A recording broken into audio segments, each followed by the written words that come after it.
సమరం health channel ప్రేక్షకులకు స్వాగతం. ఈరోజు మనం ఎముకలు గుల్లబారకుండా ఏం చెయ్యాలో తెలుసుకుందాం. చెదతొలిచిన కొమ్మల్లా ఎముకలు బోలుగా మారిపోయే సమస్య ఆస్టియోపోరోసిస్.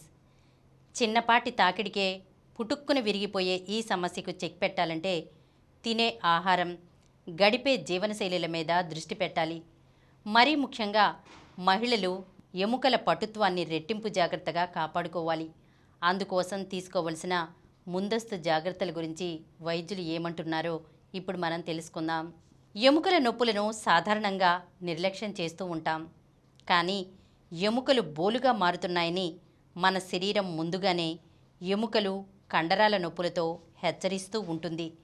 ఎముకలు బలహీనపడటం వల్ల కీళ్ల మధ్య కార్టిలేజ్ అరిగిపోయి మోకాళ్ల నొప్పులు, తుంటి నొప్పి, వెన్ను, నడుము నొప్పులు మొదలవుతాయి. ఇది ఆస్టియోపోరోసిస్ ముందరి దశ. దీన్ని ఆస్టియోపీనియా అని అంటారు. ఈ దశలోనే జాగ్రత్త పడితే ఎముకలు పూర్తిగా గుల్లబారిపోయే ఆస్టియోపోరోసిస్ దశకు చేరకుండా నియంత్రించుకోవచ్చు. అయితే ఎముకలను పటిష్టంగా ఉంచుకోవాలంటే ప్రతి ఒక్కరూ అందుకు తోడ్పడే అంశాల గురించి అవగాహన ఏర్పరచుకోవాలి. కారణాలు కోకొల్లలు. ఎముకల నిర్మాణానికి కాల్షియం, ఫాస్ఫరస్, వైటమిన్ D3 అనే ఖనిజ లవణాలు కీలకం. వీటిలో ఫాస్ఫరస్, కాల్షియం ఆహారం నుంచి సమకూరితే వైటమిన్ D3 సూర్యరశ్మి నుంచి సమకూరుతుంది. ఈ పోషకాలను శరీరానికి చేరవేసే క్యారియర్స్ అయిన హార్మోన్లలో అవకతవకలు తలెత్తినా కాల్షియం, ఫాస్ఫరస్, వైటమిన్ D3లను శుద్ధి చేసే మూత్రపిండాలు, కాలేయాలు సమర్థంగా పనిచేయకపోయినా ఎముకలు గుల్లబారిపోతాయి. పేగుల్లో సమస్యలున్నా పోషకాల శోషణ జరగక ఎముకలు బలహీనపడతాయి. మరీ ముఖ్యంగా మహిళల్లో మెనోపాజ్ దశలో ఈస్ట్రోజన్ హార్మోన్ తగ్గడంతో ఎముకలు గుల్లబారడం మొదలు పెడతాయి. అలాగే చిన్న వయసులోనే గర్భాశయాన్ని తొలగించుకున్న వాళ్లలో అంతకంటే ముందుగానే గుల్లబారిపోతాయి. సాధారణంగా 60 ఏళ్లు దాటిన పెద్దల్లో తొడ లేదా తుంటి ఎముక విరిగినప్పుడు జారిపడటం వల్లే అలా జరిగిందని అనుకుంటాం. కానీ నిజానికి పెద్దల్లో మొదట తుంటి లేదా తొడ ఎముక విరిగి అందువల్ల కింద పడిపోతూ ఉంటారు. దీనికంతటికీ ఎముకలు గుల్లబారి పటుత్వం కోల్పోవడమే కారణం. ఎముకలకు బలాన్నిచ్చే ఇంజెక్షన్లు. ఆస్టియోపోరోసిస్ను నిర్ధారించుకోవడం కోసం bone mineral density test, DEXA స్కాన్తో పాటు ఫాస్ఫరస్, కాల్షియం మోతాదులను పరీక్షించుకునే రక్త పరీక్షలు కూడా అవసరమవుతాయి. అలాగే మూత్రపిండాలు, కాలేయం, పేగుల పరీక్షలతో ఆయా అవయవాలన్నీ సమర్థంగా పనిచేస్తున్నట్లు నిర్ధారించుకోవాలి. వీటిలో ఏ లోపాలు లేవని నిర్ధారించుకున్నప్పుడు వైద్యులు కాల్షియం, వైటమిన్ D3 సప్లిమెంట్లను సూచిస్తారు. నెలసరి ఆగిపోయిన మహిళలకు హార్మోన్ రీప్లేస్మెంట్ థెరపీ అవసరమవుతుంది. ప్రస్తుతం ఎముకల పటుత్వాన్ని పెంచుకోవడం కోసం టెరాపెరటైడ్ అనే ఇంజెక్షన్ వాడుకలోకి వచ్చింది. ఇంజెక్షన్ రూపంలో ఉన్న ఈ హార్మోన్ ఎముకల పటుత్వానికి అవసరమైన పోషకాలన్నిటినీ శరీరంలో బలహీనంగా ఉన్న ఎముకల దగ్గరకు చేర్చి వాటిని మరమ్మతు చేస్తుంది. అప్పటికే ఆస్టియోపోరోసిస్తో ఎముకలు ఫ్రాక్చర్ అయిన వాళ్ళు ఈ ఇంజెక్షన్ తీసుకోవచ్చు. ఇన్సులిన్ పెన్నును పోలిన ఈ ఇంజెక్షన్ను ఎవరికి వారు రోజుకొక షాట్ చొప్పున 18 నెలల పాటు వాడుకోవడం అవసరం. ఇంతకాలం పాటు తీసుకోలేని వారు ఏడాదికోసారి లేదా 6 నెలలకోసారి తీసుకునే ఇంజెక్షన్లను ఆశ్రయించవచ్చు. ఈ ఇంజెక్షన్లతో పాటు ముక్కులో స్ప్రే చేసుకునే క్యాల్సిటోనిన్ స్ప్రేలు కూడా ఇప్పుడు అందుబాటులో ఉన్నాయి. ఇవేవి వద్దనుకునే వాళ్ల కోసం నోటి మాత్రలు కూడా అందుబాటులో ఉన్నాయి. అయితే నోటి మాత్రలతో పోల్చితే ఇంజెక్షన్లు ఎక్కువ సమర్థవంతమైనవి. అలాగే గుల్లబారడం వల్ల ఫ్రాక్చర్ అయ్యే వీలున్న ఎముకలకు సర్జరీ కూడా అవసరమవుతుంది. సర్జరీతో పాటు అదనంగా ఎముకలను బలపరిచే ఇంజెక్షన్లు కూడా తీసుకోవలసి వస్తుంది. వీరికి ముప్పు ఎక్కువ.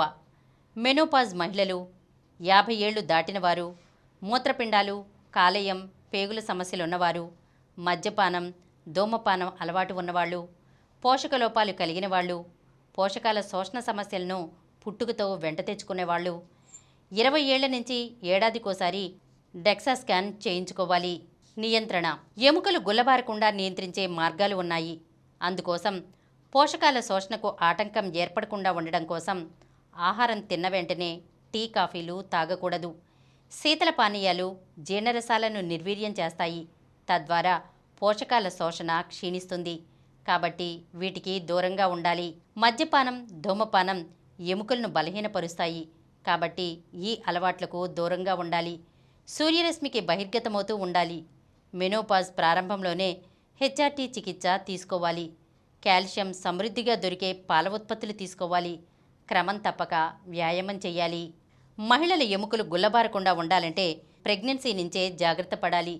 గర్భిణిగా ఉన్న సమయంలో వైద్యులు సూచించే సప్లిమెంట్లను వాడుకోవాలి. ప్రసవం తర్వాత బిడ్డకు పాలిచ్చే సమయంలో తల్లి శరీరంలోని కాల్షియం పాల ద్వారా బిడ్డకు అందుతూ ఉంటుంది. కాబట్టి ఈ సమయంలో తల్లి ఎముకలు బలహీనపడిపోయి ఆస్టియోపీనియా, ఆస్టియోపోరోసిస్కు గురవ్వకుండా ఉండాలంటే గర్భిణిగా ఉన్నప్పటి నుంచి వైద్యులు సూచించే సప్లిమెంట్లు వాడుకోవాలి. కొందరు మహిళలు సిజేరియన్ సర్జరీ తర్వాత నడుము నొప్పి వేధించడం సహజమని అనుకుంటూ ఉంటారు. కానీ నిజానికి గర్భిణిగా ఉన్నప్పుడు కాల్షియం సప్లిమెంట్లు వాడుకోకపోవడం వల్ల, బిడ్డకు పాలివ్వడం ద్వారా శరీరంలోని కాల్షియంను కోల్పోవడం వల్ల ఎముకలు గుల్లబారి నడుము నొప్పి వేధిస్తుంది. బిడ్డకు పాలిచ్చే సమయంలో కూడా 3 నుంచి 6 నెలల పాటు కాల్షియం సప్లిమెంట్లు తప్పనిసరిగా తీసుకోవాలి. అలాగే ప్రసవం తర్వాత లేదా సిజేరియన్ తర్వాత ఎక్కువ కాలం విశ్రాంతిలో గడపడం కూడా సరికాదు. ప్రసవం నుంచి కోలుకున్న వెంటనే కటి, వెన్ను ఎముకలను బలపరిచే వ్యాయామాలు మొదలుపెట్టాలి. యువతలో ఎముకలు గుల్ల. అస్తవ్యస్త జీవనశైలి, ఆహారపు అలవాట్లు శరీరంలో హార్మోన్ల స్రావాలను హెచ్చుతగ్గులకు లోను చేసి ఎముకలను బలహీనపరుస్తాయి. జీవగడియారానికి తగ్గట్లు మన దైనందిన జీవితం సూర్యోదయంతో మొదలై సూర్యాస్తమయంతో ముగియాలి.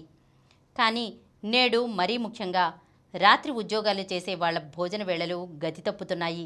రాత్రివేళ ఆలస్యంగా భోజనం ముగించడం, సమతులాహారానికి బదులుగా ఎక్కువ కొవ్వులు కలిగిన ఆహారాన్ని ఎంచుకోవడం వల్ల ఎముకల బలహీనత మొదలవుతుంది. అలాగే మద్యపానం, ధూమపానాలు కూడా ఈ జీవనశైలికి తోడైనప్పుడు సమస్య మరింత తీవ్రమవుతుంది. అలాగే నేడు జంక్ ఫుడ్స్ వల్ల భోజన వేళలు మారిపోవడం వల్ల అసిడిటీ సమస్య పెరుగుతోంది. దాంతో తోచిన యాంటాసిడ్స్ వాడుకోవడం పరిపాటిగా మారింది. దీంతో ఆమ్ల ఉత్పత్తి తగ్గి పోషకాల శోషణ క్షీణించి ఎముకలు గుల్లబారే సమస్య పెరుగుతుంది. కాబట్టి ఎంతో అరుదుగా తప్ప వీటిని వాడుకోకూడదు. ఈరోజు మనం ఎముకలు గుల్లబారకుండా ఏం చేయాలో తెలుసుకున్నాం కదా. మరొక అంశంతో మళ్ళీ కలుద్దాం. ఈ కార్యక్రమం మీకు ఎంతో నచ్చింది కదా.